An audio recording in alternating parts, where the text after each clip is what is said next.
What's up guys? Today I'm going to talk about 3 reasons why to get rid of a student. Now I've been teaching classes for almost 10 years now, and over the years we've had over 50,000 students come to our class, ranging from beginners to advanced to professional dancers. And my biggest piece of advice for fellow teachers, fellow school owners, fellow professionals who are teaching is that you have to protect the longevity of your career and your ability to produce. And a lot of times that means getting rid of clients who aren't ideal. Now, the automatic thing that most teachers go into is that they feel it's important to retain every single student that they have. And a lot of this comes from the fact that the industry struggles for numbers, and it breeds a kind of a scarcity attitude. So people are really afraid to lose students, and they'll do anything that they can to hold on to a student. But I'm here to tell you that there should be at least 3 reasons why it's a good idea to get rid of a student. So reason number 1, if the student is a physical danger to other students. So sometimes you have a student who will just not listen to how you're telling them to do something, and they'll insist on doing it their particular way. And a lot of times they don't understand that the reason why you're telling them to do something a particular way is for the safety of themselves, for the partner that they're dancing with, and for the people around them. So most students, when they first start, they lack the awareness of what's happening with their partner, lack the awareness of what's happening around them as well.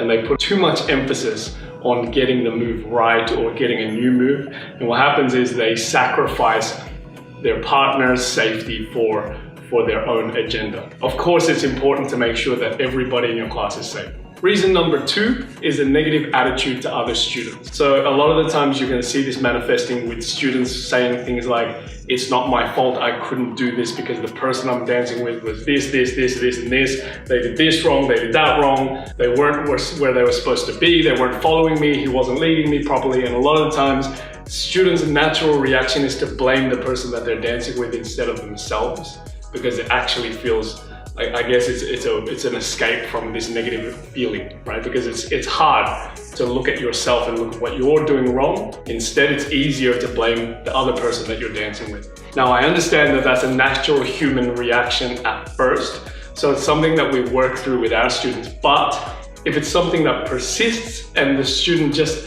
doesn't seem capable of looking internally, and their go-to or their default all the time is to blame the person that they're dancing with, this over time does have a negative effect on the people in your school, in the people in your class. Most people, of course, don't like being blamed by others all the time. So my philosophy is I tell all my students all the time, if you don't want to be blamed by others all the time, then the best thing to do is to blame yourself first before you get blamed by someone else. Because that puts the power back in your hands. It gives you the chance to focus on what's going to improve yourself. And that's the best way to improve as a student. And as a business owner or as a teacher, it's important to protect the energy around the class and make sure that it's a positive, supportive learning environment. And sometimes having a student there who's telling other students off is the complete opposite of what you want. Reason number 3 is sometimes just the negative energy towards the teacher sometimes.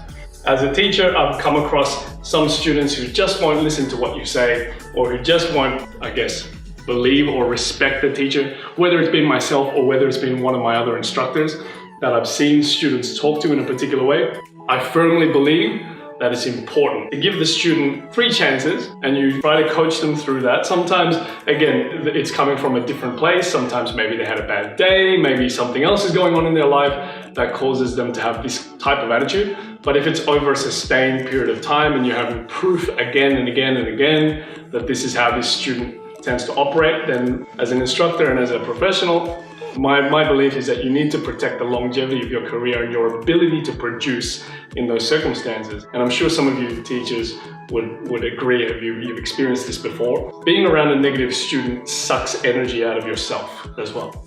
And what ends up happening is by the end of the class, you just feel exhausted mentally, you feel exhausted physically. And what that does is it impacts your ability to provide something positive for other students in your school and other students in that class in particular. So a lot of times you're much better off taking a short-term loss of losing that student for the longer-term gain and sustainability of your organization and of your class. Sometimes it's a case of addition by subtraction.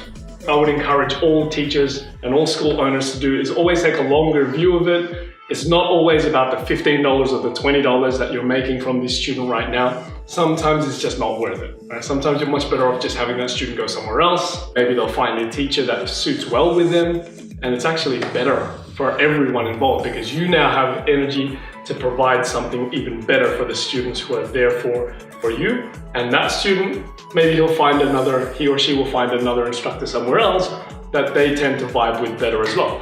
And then that other teacher benefits from that as well. So sometimes it's a win-win-win to lose a student. So I would encourage everybody to take that longer view and to not feel so bad about letting students go. In the workplace, an employer can fire an employee can quit. In the business place or in the school, the student can leave the class anytime that they feel like they're not getting what they need. And a teacher should have the ability to lose a student if it's in the best interest of them moving forward for the future. Anyway, I hope you guys are doing well in your classes. I hope you guys are impacting the lives of your students, and keep doing what you're doing.